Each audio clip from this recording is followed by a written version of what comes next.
Hello everyone, welcome back in my YouTube channel. और उम्मीद है आप सब अच्छे होंगे। आज की इस वीडियो में मैं आपको बताने वाली हूँ 3 से 4 साल के बच्चे की सूट की कटिंग।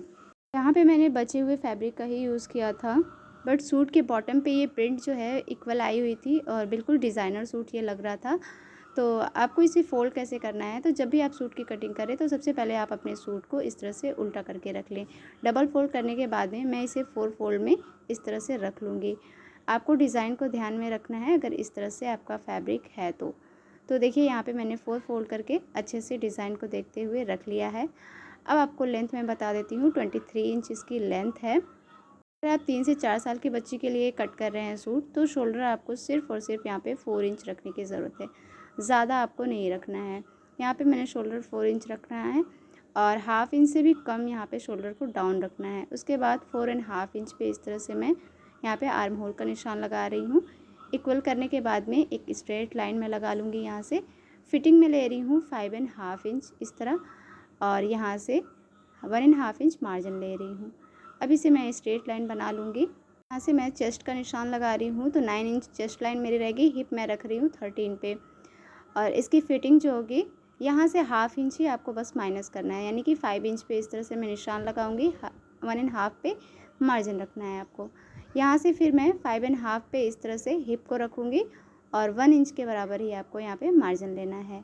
बॉटम आपको यहाँ से 5.5 इंच या 6.5 इंच इस तरह से जितना भी आप चौड़ा मोड़ना चाहें, तो यहाँ पे मैंने 6.5 इंच ही रखा हुआ है। और यहाँ से सारे निशानों को मिला दूंगी। तो फिटिंग के निशान को फिटिंग के निशान से मिला रही हूँ, मार्जिन के निशान को मार्जिन के निशान से मिला रही हूँ। यहाँ पे मैंने सारे निशान लगा लिए हैं। आर्म होल की साइड में मैं आपको बताती हूँ, तो बच्चों के सूट में आर्म होल को आपको ज़्यादा राउंड देना नहीं होता, बस एक हल्का सा कर्व लाइन बनाना होता है इस तरह से। और शोल्डर भी बस आपको डीपनेस ज़्यादा नहीं देनी है, बल्कि हाफ़ इंच जो होता है ना, उससे भी कम आपको रखना है इस तरह से। तो देखिए बस हल्का सा इस तरह से मैंने यहाँ पे एक छोटा सा इस तरह से हल्की लाइन बनाई है। तो इसी निशान पे मैं इसकी कटिंग कर ले रही हूँ। कटिंग मेरी कंप्लीट हो चुकी है। साइड साइड में जितने निशान लगे थे ये आपको कट्स कर लेने हैं, जो कि सिलाई के टाइम पे बहुत ही आपको हेल्प करते हैं ये। अब यहाँ पे देखिए फोल्ड जितना भी आपको करना है नीचे बॉटम पे, तो यहाँ मैंने 1 इंच का इस तरह से निशान लगाया है। इसकी फोल्डिंग के लिए भी मैंने यहाँ पे कट्स लगा लिए हैं। अब इसके बाद में दूसरी तरफ भी आपको इसी तरह से निशान को लगा लेना है, जिससे आपको स्टिचिंग टाइम पे प्रॉब्लम नहीं होगी। तो यहाँ पे देखिए ये निशान और मेजरमेंट कटिंग वगैरह सब कंप्लीट हो चुकी है। प्रिंट आप इसका देख सकते हैं। प्रिंट जो है ना बहुत ही अट्रैक्ट कर रही थी, रियली ब्यूटीफुल लग रहा था ये देखने में।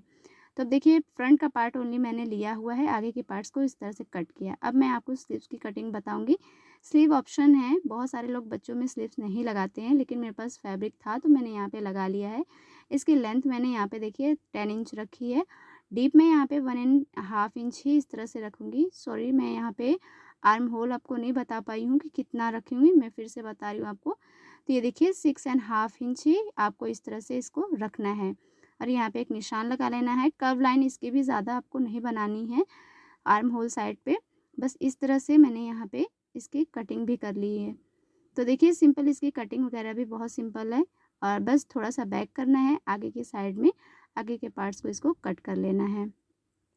सेंटर पे एक कट लगाने के बाद में देखिए लेंथ जो है मुझे थोड़ी छोटी लग रही थी स्लीव्स की, तो यहाँ पे मैंने 4 फोल्ड में इस तरह से फैब्रिक को रखी हूँ और इसको मैं यहाँ पे डबल फोल्ड करके इसे स्टिच करूँगी। तो वो मैं स्टिचिंग टाइम पे आपको बताऊँगी, तो जिससे मेरी लेंथ जो है वो थोड़ी सी बढ़ जाएगी जब मैं इसे डबल फोल्ड में इस तरह से करूँगी।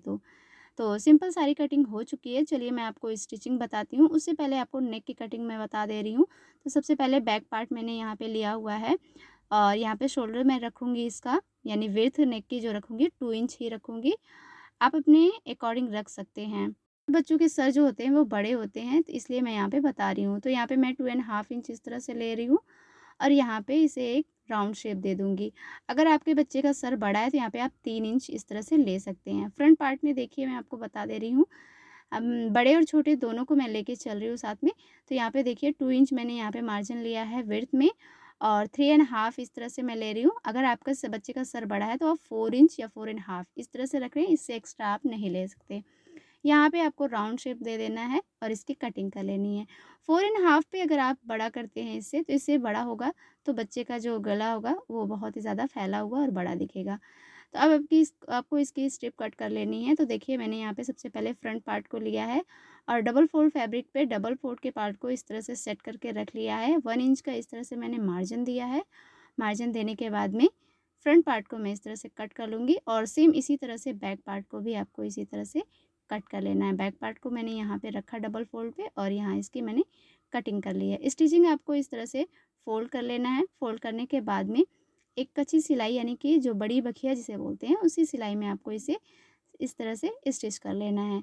तो यहाँ पे देखिए दोनों नेक को सिल के उसके बाद मैं आपको बताती हूँ। यहाँ पे मैंने दोनों नेक को सिल लिया है। अब आपको इसको साइड में इस तरह से को सीधा और स्ट्रिप को उल्टा करके रख लेना है और किनारे-किनारे आपको स्टिच कर लेना है। तो यहाँ पे मैंने इसकी स्टिचिंग कर ली है। अब दोनों शोल्डर्स को इस तरह से मैं मैच करूँगी स्ट्रिप को। देखिए एक पार्ट को मैंने सीधा लिया और एक पार्ट को मैंने उल्टा लिया हुआ है। दोनों शोल्डर्स को मैं बराबर इस तरह से पकड़ूँगी और नेक की जो मैंने स्ट्रिप लगाई हुई थी, उसको भी मैं आगे की तरफ बराबर करके पकड़ के दोनों शोल्डर्स को स्टिच कर दूँगी। यहाँ मैंने गले वगैरह को स्टिच कर लिया है। आप यहाँ चाहें तो तुरपाई भी कर सकते हैं या सिलाई। अब आपको फिटिंग के निशान इस तरह से लगा लेने हैं। तो यहाँ मैंने इसकी फिटिंग कर ली थी। अब इसके बाद मैं आपको स्लीव को बताती हूँ। तो स्लीव देखिए मैंने इस तरह से सिला हुआ है। आगे की इस तरह मैंने स्ट्रिप लगाई हुई है, जोड़ लगाया है, जिससे मेरी लेंथ बढ़ गई थी। तो दोनों स्लीव मैंने यहाँ पे ईज़िली रेडी कर लिया है। अब आपको सूट के साथ में इसे अटैच करना है। तो फ्रंट पार्ट में जो है थोड़ा-सा मैंने आगे की तरफ छाँटा हुआ था और सूट में भी आगे की तरफ छाँटा हुआ था। तो दोनों पार्ट्स को इस तरह से आपको मैच करना है। मैच करने के बाद में आपको स्लीव्स को सूट के साथ अटैच कर लेना है। तो यहाँ मैंने सूट को अटैच कर लिया स्लीव्स के साथ में और इसकी फिटिंग वगैरह भी लगा ली है। अब आपको इसको साइड में किस तरह से फ़ोल्ड करना है वो मैं आपको डिटेल्स में बताऊँगी यहाँ पे। तो देखिए स्लीव वगैरह जो है मेरी लग चुकी है और ये देखने में बहुत ही खूबसूरत लग रही थी। मुझे तो प्रिंट बहुत अट्रैक्ट कर रहा था। आप मुझे कमेंट करके बताइएगा कि इसकी प्रिंट कैसी लग रही थी।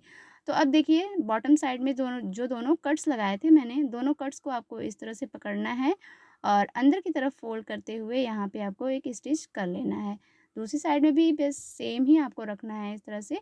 दोनों साइड के इस तरह से कट को पकड़ना है, अंदर हाफ इंच में फ़ोल्ड करते हुए आपको सिल लेना है। अब देखिए चक को कैसे फ़ोल्ड करना है, यहाँ पे जो भी सिलाइयाँ आपकी लगी हुई हैं, वहाँ से आपको इस तरह से फ़ोल्ड करना है और यहाँ पे मैंने 1 इंच आगे की तरफ फ़ोल्डिंग के लिए दिया हुआ था, तो 1 इंच के बराबर यहाँ मैंने फ़ोल्ड करके इस तरह से अपने नेल की हेल्प से प्रेस कर दिया है और अंदर इस तरह से फ़ोल्ड करके आपको स्टिच करना है। तो स्टिचिंग कैसे करनी है, चलिए मैं आपको बताती हूँ डिटेल्स में। तो दोनों साइड में इस तरह से देखिए आपको बराबर फैब्रिक इस तरह से रख लेना है। अब आपको यहाँ पे आगे की तरफ इस तरह फ़ोल्ड करना है हाफ इंच अंदर की तरफ। हाफ इंच फ़ोल्ड करने के बाद में सिंपल आपको यहाँ पे एक स्ट्रेट सिलाई लगा लेनी है। अब यहाँ पे देखिए इस तरह से आपको राउंड करना है और कपड़े को अच्छे से खींचते हुए इसको इस तरह से स्टिच कर लेना है। इस पे मैंने डिटेल्स वीडियो बनाई हुई है, आप वहाँ से विज़िट करके देख सकते हैं, जो कि मैंने बहुत ही ईज़ी वे में बताया है कि इन सारी चीज़ों को कैसे सॉल्व करते हैं। तो देखिए धागे वगैरह जो होते हैं इसको कट कर लिया करिए, इससे आपकी फिनिशिंग जो है वो बहुत ज़्यादा बढ़ जाती है। तो यहाँ पे सूट जो है मेरा फाइनली रेडी हो चुका है। अब मैं आपको इसका फाइनल लुक दिखाती हूँ। इसकी प्रिंट वगैरह जो है ना बहुत ही खूबसूरत आई थी। जैसे बड़े लोगों के सूट में अक्सर डिज़ाइन करके लोग देते हैं, वैसे ही बिल्कुल आया हुआ था। चक वगैरह बहुत ही फिनिशिंग के साथ मैंने रेडी किया था। अभी मैंने इसे आयरन नहीं किया था, विदाउट आयरन ही ये इतना प्यारा लुक दे रहा था। तो इसका पैंट मैंने कुछ यूँ रेडी किया है। इसकी सारी वीडियो मैंने अपलोड करके रखी हुई है। आप मेरे चैनल पे विज़िट करके ईज़िली इसे देख सकते हैं।